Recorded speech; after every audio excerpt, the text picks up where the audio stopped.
छतरपुर में एक दुकान खोल के बैठा है, दुकान, आडंबर की दुकान, पाखंड की दुकान, और कहता है हम पूरी दुनिया का इलाज पर्ची से कर देंगे। अबे नालायक 28 साल के लड़के, अगर तेरे चमत्कार में इतनी दम होती तो दिल्ली से यात्रा में निकला और दूसरे दिन मुंह में थर्मामीटर लगा के क्यों बैठा था? खुद बीमार हो गया तो उसके मुंह में बुखार चेक करने वाला थर्मामीटर और दाहिने हाथ में बीपी चेक करने की मशीन। मैंने तुरंत कहा क्यों डॉक्टर को बुला रहा है, थोड़ा गोबर खा ले, थोड़ा गौमूत्र पी ले, अपने आप ठीक हो जाएगा। नहीं, लेकिन गौमूत्र तुमको पिलाएंगे मेरे पिछड़े वर्ग के लोगों, और इसलिए पिलाएंगे ताकि तुम शिक्षा जैसी शेरनी का दूध ना पी सको। मेरे भाइयों, तुम्हें जगाने के लिए आया है तुम्हारा भाई दामोदर। कब तक जिएगा? मर जाएगा किसी दिन दामोदर, मर जाएंगे किसी दिन विनय रतन, मर जाएंगे किसी दिन लोकेश मुजाहिद, सुनील बैरसिया, मर जाएंगे मेरे भाई चंद्रशेखर आजाद। तुम कब जागोगे? रोते रहोगे, मूर्तियां लगाते रहोगे और बाद में फोटो चढ़ाते रहोगे। मेरे भाइयों, जाग जाओ। 2028 में इसी भोपाल में नीला झंडा गाड़ के बाबा साहब का संविधान लागू करने का काम करना है और अपनी सरकार बनाने का काम करना है। एक और बात कह के अपनी बात समाप्त करूंगा। धीरेन्द्र शास्त्री तो जैसा है सो है, उसका एक गुरु है, गुरु ने टकला तो बहुत छोटा सा है, उत्तराखंड का, चाजब जब लेंगे उसको, चिंता मत करो। एक गुरु है उसका, ऐसे ऐसे करता है, ऐसे ऐसे, देखा?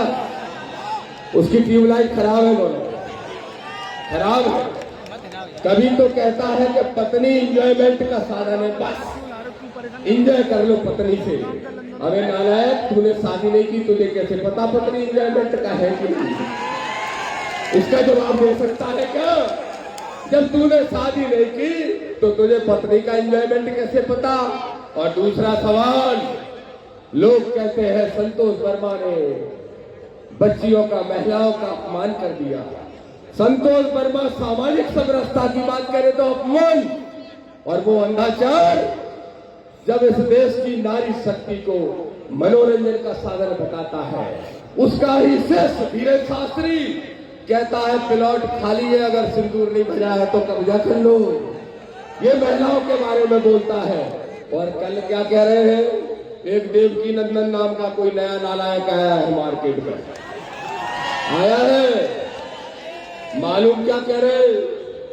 बोले हमारे बच्चे तो शारीरिक संबंध बनाने की जरूरत नहीं, हम मंत्रों से ही पैदा कर लेते हैं। मैंने कहा कैसे करते हैं भाई? ये मंत्रों से बच्चे कैसे पैदा करते हैं? बोले हम जंगल में रहते थे, तपस्या करते थे, टाइम ही नहीं मिलता था घर जाने का। तो दामोदर पूछ रहा है देवकी नंदन तुझसे भी और धीरेन्द्र शास्त्री तुझसे भी, ईमानदारी से बताओ मंत्र से पैदा हुए कि कहीं और से पैदा हुए? क्योंकि मंत्र से पैदा कोई नहीं हो सकता है, आप भी जानते हो, विज्ञान भी जानता है। इसलिए दामोदर यादव कहने के लिए आया, मेरे भाइयों, मेरे ओबीसी के भाइयों, अपमानित होना बंद कर दो। ठीक कहा लोकेश ने, जब दलित पे आपत्ति आए तो पिछड़ा लड़े, और जब पिछड़े पे संकट आए तो आदिवासी लड़े, और कोई आदिवासी को अपमानित करे तो तीनों भाई एक साथ ऐसे खड़े हो जाए जैसे आज खड़े हैं। ये शपथ लेके जाओ, एक कसम खा के जाओ मेरे भाइयों। मैं आपसे कह रहा हूँ, इंदरगढ़ की सभा में, संसद के अंदर शोषित वंचितों की आवाज हमारे भाई चंद्रशेखर आजाद जी ने कहा। क्या कह रहे हो? संतोष वर्मा को मारोगे? कितने संतोष वर्मा मारोगे? हर घर से संतोष वर्मा दामोदर मंडल निकलेगा। और मैं तो कह रहा हूं इस राजधानी में खड़े होके, मोहन यादव दामोदर अम्बेडकरवादी यादव है और तुम मनुवादी यादव। और अम्बेडकरवादी की जब मनुवादी से लड़ाई होगी तो मोहन हारेगा, आपके दम पे आपका बेटा दामोदर जीतेगा और आडंबर पाखंड को हराने का काम करेगा। बस यही बात कह के एक लास्ट बात कहता हूं। अभी ओबीसी का आंदोलन भी अनिल गुर्जर जी और सब साथी करने वाले हैं। मैं उनसे पूछना चाहता हूं, मेरे भाइयों बताओ जरा, ओबीसी को 13% होल्ड हटाने की बात हो रही है, हम भी फेवर में हैं।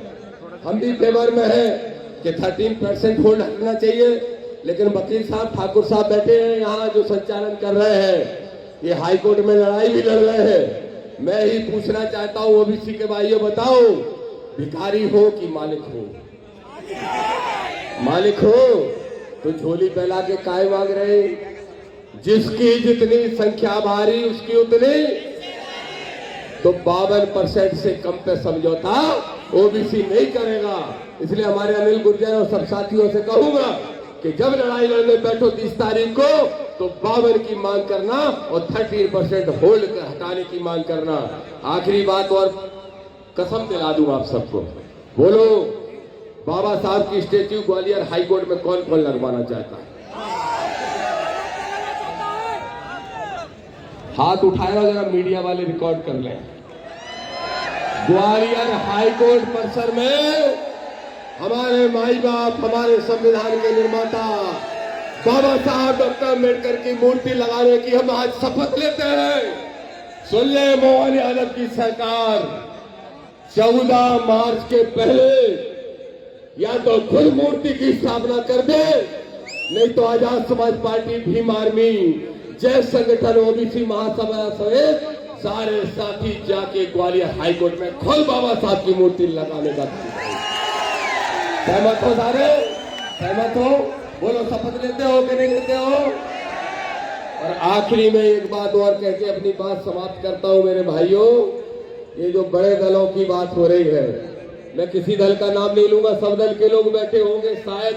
क्यों प्रजापति जी, विधायक जी, सब दल के लोग बैठे हैं क्या यहाँ? बड़े दलों के भी बैठे हैं। अच्छा चलो, ऐसे नहीं पूछता, ऐसे पूछ लेता हूँ, चोर चोर मौसियाते भाई है वो भी बैठे हैं क्या? नहीं।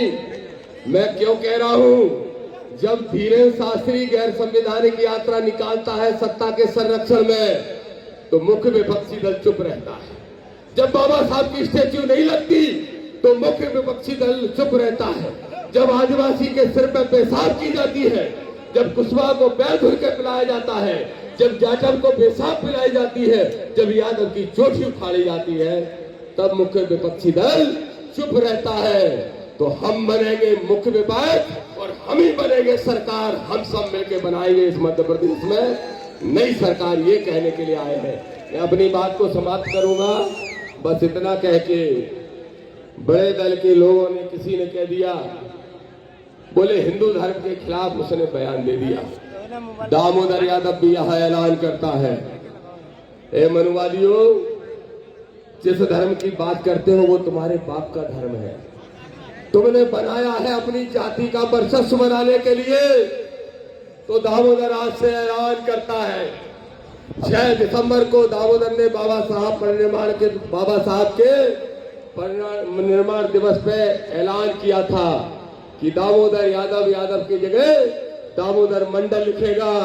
लेकिन आज दामोदर यहाँ खड़े होकर ऐतिहासिक जगह पे कह रहा है, सुन ले मोहन यादव मनुवादी और गुलाम मोहन यादव मनुवादी, मनुवादियों का गुलाम मोहन यादव सुन ले, कहता है अम्बेडकरवादी दामोदर यादव, अगर हिंदू धर्म की पहचान ओबीसी एसटी का अपमान करने की है, तो दामोदर ऐसे हिंदू धर्म को छोड़ने के लिए तैयार है। और दामोदर का धर्म अगर आज से कुछ होगा तो वो होगा मानवतावाद का धर्म, और दामोदर का अगर गीता कुरान कुछ होगा तो वो होगा बाबा साहब का संविधान। जय भीम, जय भारत। आप सभी को प्रणाम। बहुत बहुत धन्यवाद आदरणीय